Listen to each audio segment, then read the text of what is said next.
Hey y'all, welcome back to my channel. This is the My Book, My Thoughts Read Along With Me series, where we are going to continue reading my first book in my series, Show You No Mercy, Book 1, Chapters 2 and 3. Stay tuned.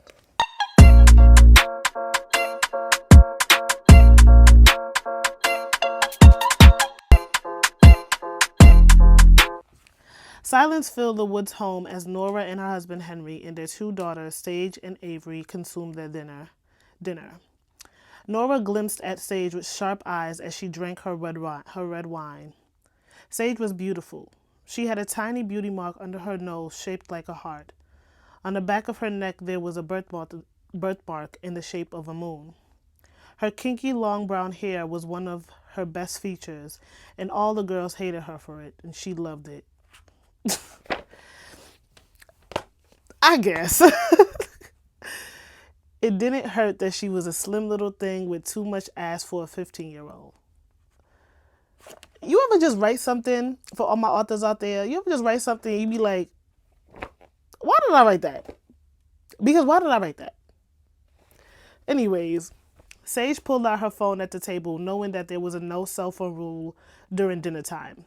Put that damn phone down, Nora spat. Sage rolled her eyes and placed her phone face down and directed her attention to Nora. Is there something you want to say to me, Mom? Oop, she did get slapped. Avery sat silently between them. She wasn't very talkative, the opposite of Sage. While Sage wasn't afraid to talk back, Avery was afraid to talk at all. Sage loved her and would beat anybody's ass who tried her 11-year-old sister. Nora chuckled as she continued to sip. You really think you tough, huh? Walking around school like you ain't scared of shit. Do you realize how much money your father and I put into your education? You want to be up in there fighting and shit, got these white folks looking at me like I don't know how to raise my fucking children? Ooh, child. Henry placed his hand gently on Nora's shoulder. Like Avery, Henry was a gentle soul, a tall, tanned man with muscular body. Tan? Henry and Nora met in their college years and grew fond of each other quickly. Nora was surprised with all her attitude she was able to pull a white man. They have been married blissfully for the past 8 years. White? Tanned? All right, Nora, get your white man, girl. Nora felt as though Henry let Sage slide with too much. If it was up to Henry, Sage would do whatever she wanted. Baby, let's not do this tonight. Wait until the morning when we all have a clear head. Ain't no waiting until the morning. Why you fighting up at school? Who you talking to? Why you pulling out your phone at the dinner table when you know you're not supposed to? Bop! This is why I got no kids. Nora gulped down the rest of her wine. Henry knew from Nora's rolling eyes that he wasn't going to sleep peacefully tonight. Using his index finger, he rubbed the sides of his temple and adjusted his glasses.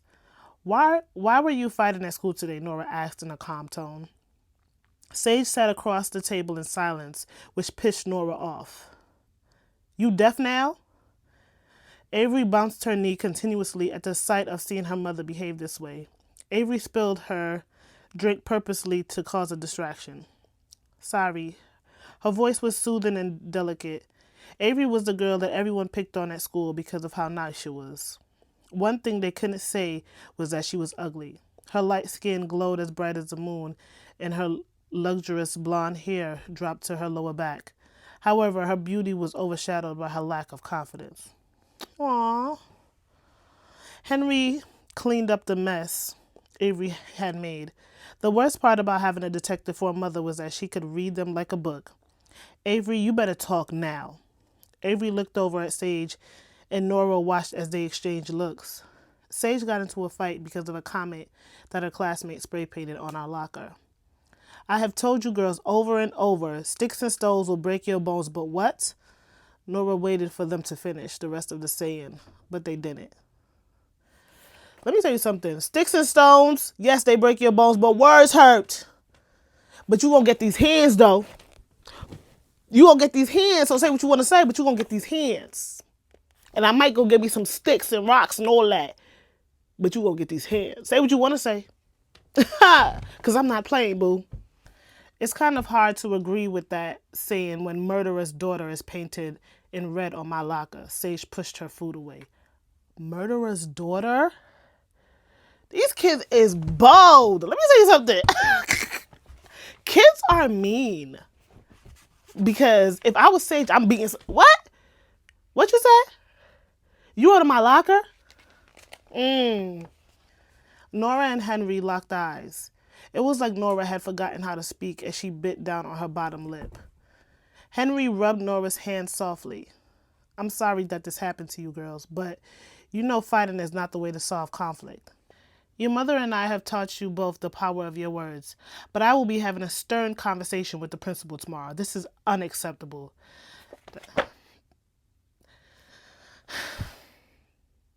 I'm not even going to say what I was going to say. Because y'all going to say... I'm not even going to say what I was going to say. Ciao. Sage shook her head. Please don't. It would just make everything worse. Exactly. And plus, you shouldn't be the one apologizing. Sage glared at Nora. Okay, remember last week when I said we got a Nora 2.0? Yeah. You know what happens when you a child and you be misbehaving or whatever, and you have your own kids? Your child be worse.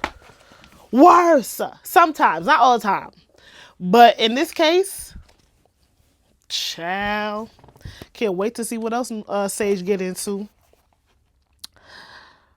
Baffled by Sage's blatant disrespect, Nora shook her head slightly and squished her eyebrows together. She questioned how Sage's fight was because of her.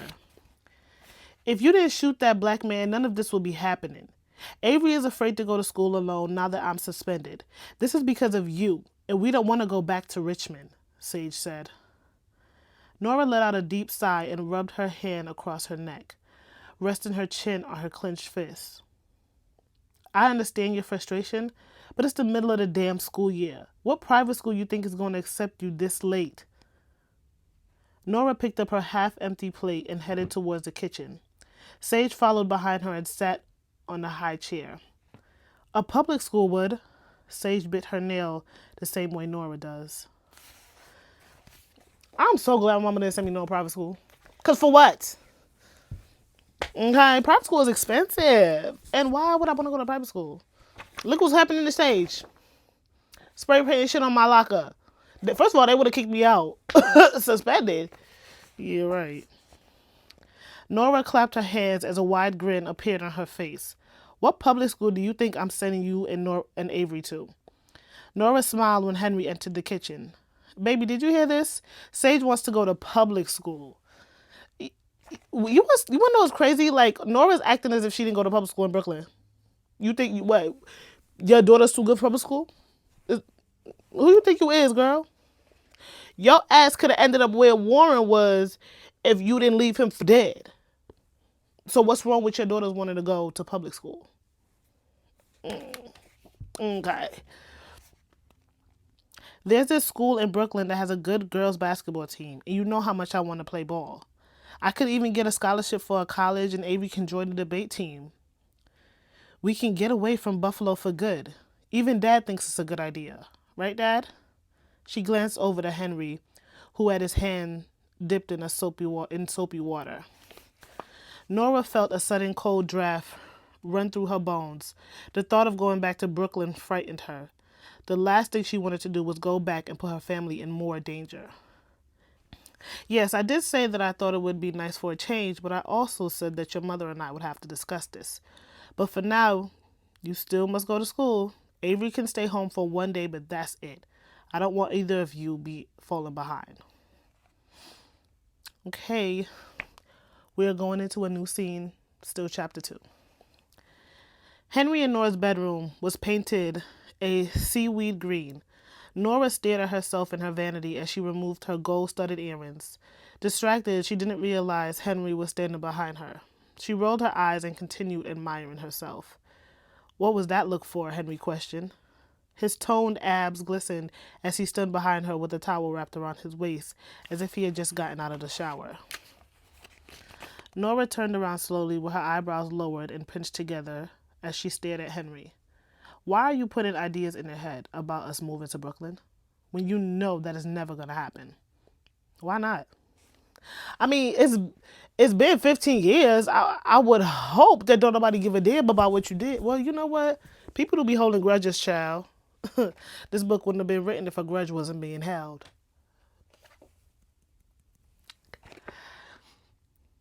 He slipped into his silk pajamas and took a deep breath. Sage brought up the idea. The situation is not just hurting you, it's hurting all of us. We are all going through this together. He reached for a hand, but she pulled away and stood up in front of him. How the hell is this hurting you? I am the one who got dragged into through the media. People looking at me sideways, scared of me. Beck put me on desk duty. Henry reached for a hand again to comfort her, but she hid his hand away. But y'all up in here complaining. I should be the one complaining. What? Yo, Norma kills me because, girl, you're not the only one who's like being harassed. Because it's like, yes, you the one that shot the unarmed black man. Granted, you're the one in the media, but people know your name and your family and your kids. Like, what are we talking about? You're not the only one that's struggling or dealing with this situation. You know what I'm saying? Like, leave a comment below if you think like I'm right, because it's not just about you. It's your whole family, baby. It's your whole family. Selfish bitch. I see things have not changed in 15 years. Mm-mm-mm. He stood up in front of her and placed his hands on her shoulder, telling her to count to 3 for her to relax. Oh, he's so sweet. Henry was never the confrontational type, but his soft approach helped Nora to communicate better. Henry continued to count with Nora, allowing her to release her stress. She gripped his wrist and stared at him with wide eyes. Let me make myself clear. I am not going back to Brooklyn. Ooh. He trying to help you and you got an attitude? He trying to help you out by helping you de-stressed. And you got an attitude? Okay. If I was Henry, I'd be like, all right, F you then. F you then. But clearly, Henry too nice for that. Henry's forehead creased as he let go of her shoulders. I love you, but you're being selfish about this. Duh. You are not thinking about anyone else's feelings but your own. Those girls are terrified about going back to school. Sage won't admit it, but Avery is. Nora grabbed her silk black robe from the closet and headed towards the bathroom. I get what you're saying. The answer is hell no. You don't understand what my childhood was like, and I'm not putting my daughters in harm's way. Henry raised his voice slightly. You have to be freaking kidding me. That was years ago. Things have changed. Don't you want to see your mother? I know the girls would love to meet her, as would I. Nora slapped toothpaste on her toothbrush, rolled her eyes, and began to brush her teeth. Where's all this coming from? She mumbled. Henry exited the bathroom. Don't get upset, but Aunt Maddie gave Sage Laverne's number. She's been talking to her for weeks now and even invited her to visit Brooklyn. Where Aunt Maddie at so I can slap her? Like, mind your business, Aunt Maddie. Let her deal with that with her child. Jesus. I don't like nosy family members. Mind your business or get cussed out. Okay. Nora's silence alarmed Henry. He approached the bathroom door. She stood unusually still, like she was in a catatonic state. Henry tapped her shoulder, bringing her back to reality. She spit out the excess toothpaste, ignored him, and rushed back to their bedroom. She ruffled through her purse, pulling out her medication, which she used to prevent panic attacks. She sat in her vanity chair. Ever since Aunt Maddie told me Milan got shot months after I'd been living in Buffalo, I begged her to let me go back. Her voice cracked. She said that there was nothing for me there anymore. I believed her. I know you and the girls want to meet Laverne, but she was never a mother to me. The fact that Sage speaks to her behind my back makes me sick. Hold the hell up. Milan got shot? Milan dead? Oh, hell no. Aw. She's still selfish, but aw. Henry used his thumb to wipe a single teardrop from her cheek. I love you, and there is nothing that we can't get through together. Maybe Brooklyn isn't for us. Maybe California. Never mind, it's too hot. Or Texas. Nora gave him a side eye and chuckled. No to Texas? Wait, I got it. Virginia. What do you think? He smiled. She smiled. I could do Virginia. And I'm sure the schools there have basketball team for Sage and a debate team for Avery. Henry stroked her arms and pulled her up from her seat. She wrapped her arms around his neck as they danced to no music. They whispered, I loved you, before sharing a warm kiss. Without Henry to calm her down, Nora wouldn't know what to do. I kind of don't like how that scene went, if I'm being honest. I feel like I could have.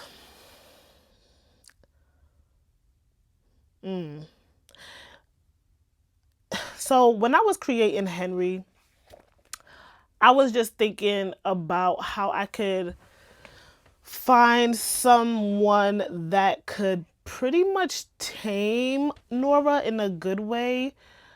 And I didn't want to have somebody that's just equally as aggressive as she is. Because let's be real, Nora aggressive as hell.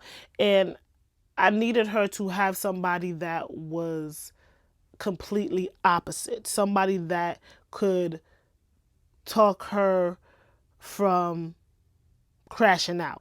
You know what I'm saying? And I feel like Henry is that person. But I do wish that I had extended this conversation a little bit more.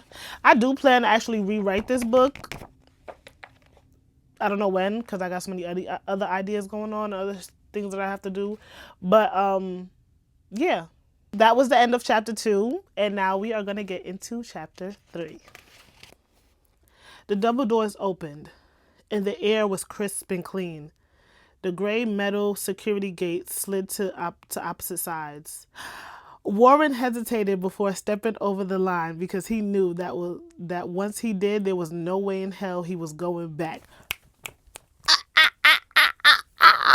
My man, Warren. Okay, y'all can obviously see who my favorite is because I love me some Warren hands down. No matter what he did or what he does. Okay. When Warren first went to jail, he was a delicate and average height child. Now he loomed over any of the guards inside. He wore a gray sweatsuit. The clothes that he came with no longer fit him. As he exited the premises, he didn't bother to look back. A white Tesla came speeding down the street and stopped abruptly in front of him. Warren's cousin, Donnie, jumped out of the front seat. My boy, Donnie said with all smiles. Warren and Donnie were more than cousins. They were brothers. Okay, I'm just so happy to see Warren. I love me some Warren. I love you some Warren. Again, if y'all didn't watch last week's video, which I hope you did, because why would you be here listening to chapters 2 and 3 without the prologue in chapter 1? Go watch my video on, I had made a cast of who would play in the movie if this was turned into a movie or when it's turned into a movie. Yeah. Y'all need to go watch that video and see who Warren is and why I love Warren down. Eat. That man is fine. Okay. Even though Donnie was 10 years younger, they still saw eye to eye. Donnie was never into that hood life. He was a ladies' man, but if shit ever popped off, he never had a problem letting it off in a motherfucker. Yeah, that's my kind of cousin. Okay, I see you. This is nice. Warren examined the details of the car and was impressed by its features. Boy, who you stole this car from? Donnie laughed as he gave Warren a tight hug. I promise I ain't steal it. It was a gift to you, actually. I mean, once you learn how to drive. Donnie opened the door for Warren before he headed back to the driver's seat. Nigga, get in, he yelled. Warren was suspicious of everything, but he had a right to be. Who the hell would give me a car, he thought. His stomach growling was more important than whose car it was. He hopped in and Donnie took off. Warren screamed at the top of his lungs through the open sunroof. So this is what freedom feels like. From his view, the streets of Brooklyn were different. Warren realized how everything had changed since he had been locked up. He spotted a group of young women standing in a line on the corner like they were waiting on their welfare checks. Why did I say that? Oh my God, I can't with myself. What is that about? Warren questioned. Donnie glanced over. Oh, them Celine girls. She got them trained. They working girls or something? Warren asked. Donnie laughed. Working girls? You been in jail too long. Those are Celine's hoes. She got the wealthiest man on payroll. I'm talking about governors, mayors, state senators, you name it. You see how them bitches is drip? What hoes you know get fly like that? Warren smiled as he admired his longtime friend. She got it like that? Donnie laughed as he nodded his head. Pop Smoke's Dior blasted through the speakers of the car, causing a vibration on every block. As Warren observed his old stomping ground, his facial expression shifted as they drove past Laverne's house. Warren clenched his jaw. He spent many nights in that house as a child. He turned the music volume down. What's up with you? It was just getting to my favorite part, Donnie blabbered. He looked up at the house that Warren glared at. Man, forget Mercy. She knows not to show her face in Brooklyn ever again. Warren chuckled in amusement. When you get so tough? Last time I spoke to you, you were crying over some chick. What was her name again? Donnie's nostrils flared up. Man, why you gotta bring that up? Simone broke my heart for real. But that's okay, because I'm still getting these hoes and getting to the bag.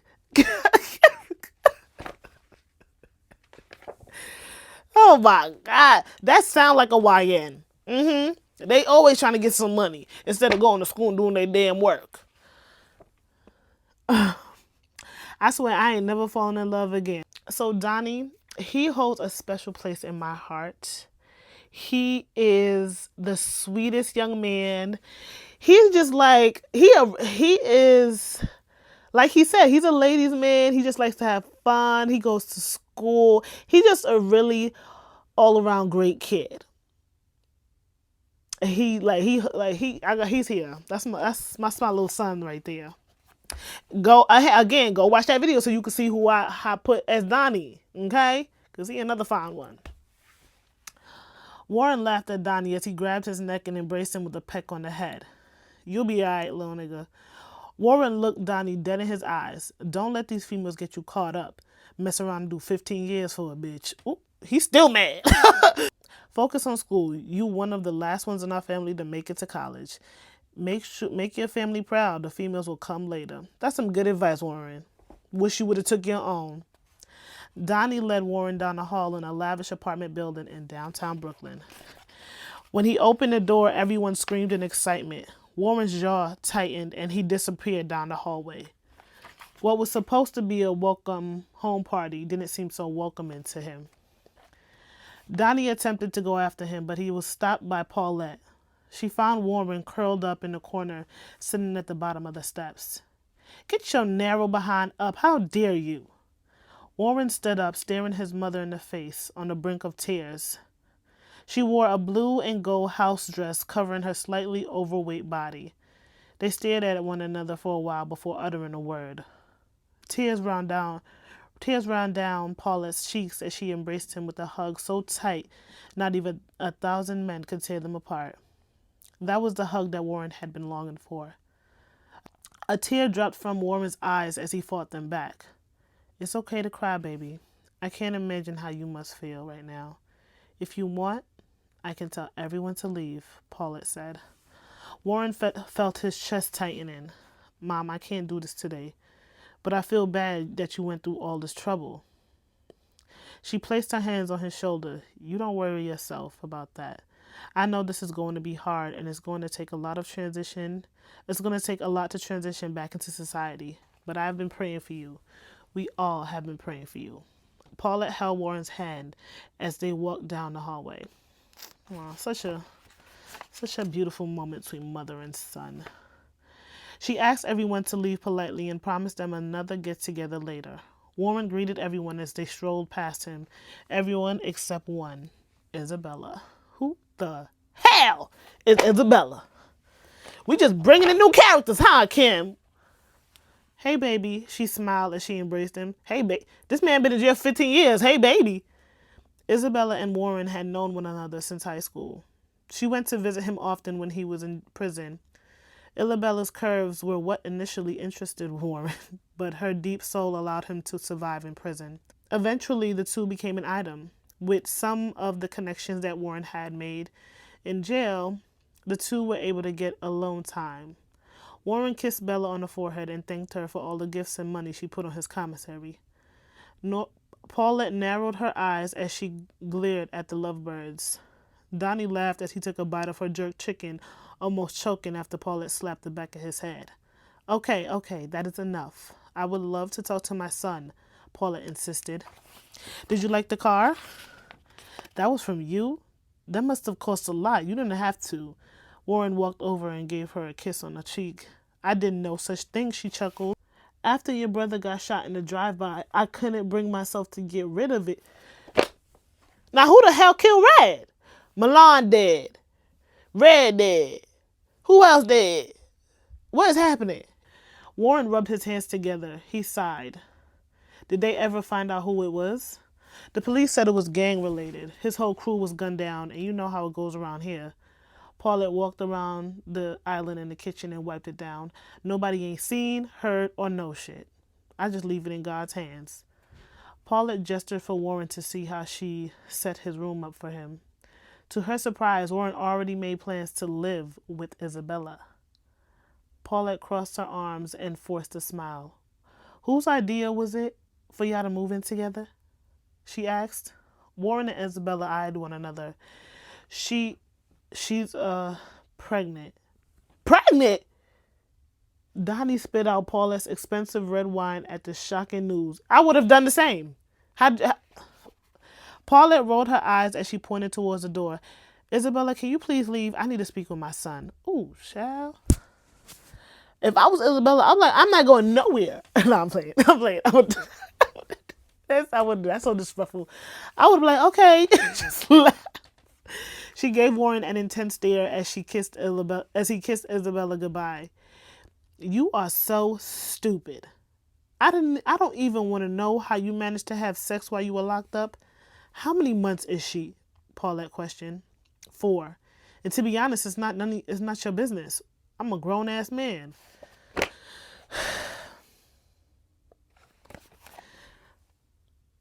Warren slapped his chest. I'm 32 years old. I do what the fuck I want. I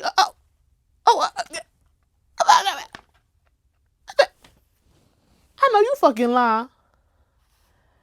Paulette slapped him across the face, as she should. As she should. You watch your mouth when you speak to me. He clenched his jaw. That slap didn't faze him at all. He had been through too much to let a little slap from his mother break his aggressive demeanor. You think because you've been in jail that you could come in my house and disrespect me? Hell no. I went through too much paying for fucking lawyers with money that I ain't even have. Then you want to come up in here talking about something you having a baby? You out of your damn mind. Paulette had another slap in her, but she resisted. I would have hit him. Because you can't say all of that and not hit him again. Yeah, I would have hit him. That slap would have... I would have been... After I said that, you out of your damn mind, pop! Yeah, I would have hit him. Tears shone in her eyes as she looked up at him. You making a mistake with that girl. What woman is waiting around all these years for a man to come out of prison? She wants something from you. Warren placed his arm around her shoulders. I understand where you're coming from, but she gave me something to look forward to. I missed out on a lot, and yes, maybe this baby is too soon, but it might be for the better. If this is what you think is best, then I will support you. Paulette handed him a plate.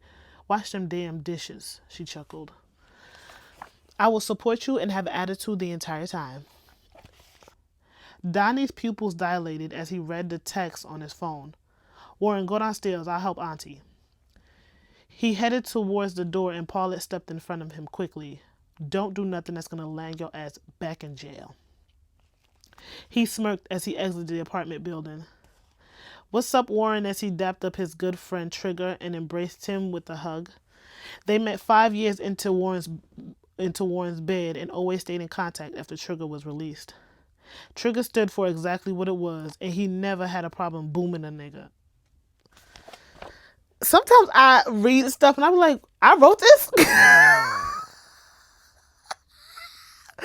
like, I wrote this? That shit was cringy as hell. I don't got no problem. He don't got no problem booming a nigga. What? Okay. Okay. Trigger was in his late 50s, but late 50s talking like that? Trigger was in his late 50s, but nobody could tell him shit. He thought he was the best looking man in Brooklyn, dressed like it was the year 2000 with his baggy jeans and oversized t-shirt. Boy, could never.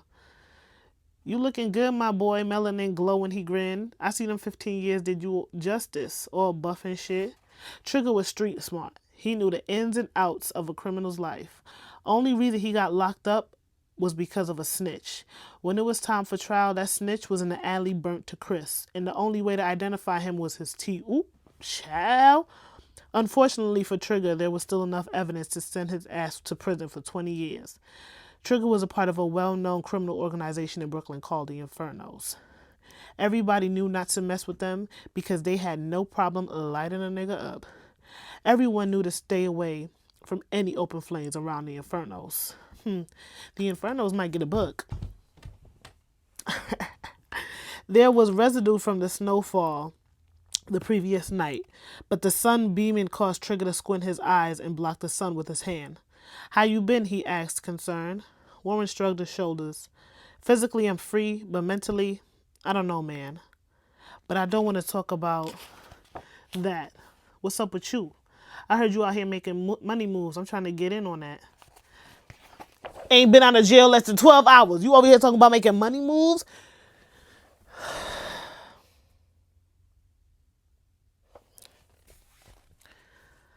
Trigger laughed and slapped his leg. He patted Warren on his back. Listen, young blood, the only money moves I'm making is down at my auto shop. You should come through. I could hook you up with a job. We ain't in prison no more, Trig. I don't need you helping me anymore. I'll get money on my own. You remember what we talked about before you got out? Trigger nodded his head and pulled him over to the corner, trying to keep the conversation private. I'm down for whatever, but it hasn't even been 12 hours since you got out. Thank you! Thank you! Common sense! Give it a few days. If you do anything too soon, you're the first person they looking at. And I don't know about you, but I ain't going back to prison. I'll kill your ass before I let that happen. Trigger laughed. Warren clenched his jaw. 4 days and that's it. I've waited long enough. It's time I get my lick back. I ain't waiting no more. Trigger and Warren hugged again as he placed a gun in Warren's waistband. Stay safe, he warned. This getting, we about to get into it for real. Warren sat at the dining room table looking down at his hands. Paulette noticed him staring into space since he came back from downstairs. Who are you talking to outside that has you in a daze? She asked. Warren scratched the back of his head. I was just chopping it up with my man Trigger. She sucked her teeth. You been out of prison no less than 12 hours and you already trying to go back? I think you need another slap. Thank you. Like, no, seriously. He needs to get boxed.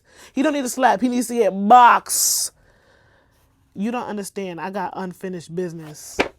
Boy, you're not even like that. She laughed uncontrollably. Warren Kenroy Lafayette, you are no gangster. You are book smart and your ass got caught up in some bullshit. You can't even fight. Donnie choked, trying not to laugh. Warren clenched his jaw and pulled out a 9mm S&W. Paulette was unimpressed. Any punk could carry a gun. That don't make you no gangster. She placed a gun on the table. Damn, everybody just pulling out guns? I need to go get me a gun. Shoo. You are not the only one carrying, and trust me, after using it, I didn't feel any better. They some gangsters out here. All that pain and animosity you are holding on to, let it go. Because you're not only hurting yourself, you're hurting everyone that loves you. I already lost one son. Donnie sat down next to Warren. She got a point, bro. It ain't worth it. Warren shoved Donnie from beside him. Shut the hell up. You don't know shit. He stood up, placing his Glock in his waistband, and paced back and forth. He pounded his chest with a closed fist. I'm the one that was caged up. Me. Not you and not you. He pointed at Donnie and Paulette. And y'all want me to just let it go? Baby, I get why you're frustrated, but whatever you got planned is not the answer, Paulette uttered. I had a scholarship. My life was ruined. Somebody has to pay for it. Warren's voice cracked as he tried to speak. Paula held his forearm. This is not the life that either of us wanted for you. But these are the cards that you have been dealt. If you wanna shuffle them, that's on you. Don't come crying to me when it doesn't work in your favor. She kissed him on the forehead and headed towards her bedroom. Do you ever think about anybody but yourself? Donnie questioned. Warren turned away and took off his coat. He felt his body overheating. You know, Donnie got a point. You don't think about nobody but yourself. You about to go start a war? You about to go start a war? You're not even barely 12 hours out of jail. You about to go start a war? Are you dumb? Yes. Because when he went into jail, prison, whatever, he was 17. And sometimes, I know, like sometimes when people go to jail, they get stuck in the age that they went to jail in. You know what I'm saying? So it's like, he's a dummy. He's still 17. Not in his 30s. Like, what? She gave up her life savings paying for lawyers while you were locked. She lost her husband and son. If you do this, you might as well sign your death certificate. It's not fair she got to move on with her life and be happy while I was stuck behind bars, he thought to himself. I don't agree with you, but whatever you want to do, I'm down, Donnie said. Just say the word. How in the... Donnie, make up your mind. Are you encouraging him to do better, or encouraging him to do worse? Like, what are you can't be like 1 minute talking about some, if you do this, you gonna sign your death certificate, and then right after that, you gonna talk about, listen, if you gonna do it, I'm down. That's a real brother right there. That's a real brother right there. He said, listen, I don't agree with nothing you doing.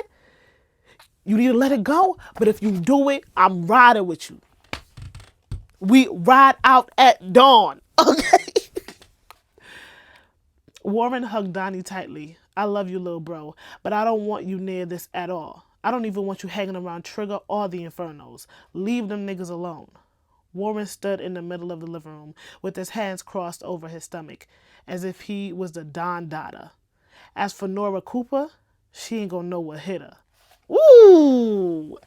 Ooh! I like that. He said, as for Nora, she ain't gonna know what hit her. Period. Even though I wrote it, I can't wait to see what he do. Ooh, he said, as for Nora, she ain't gonna know what hit her. Okay, y'all, that was the end of chapter 3.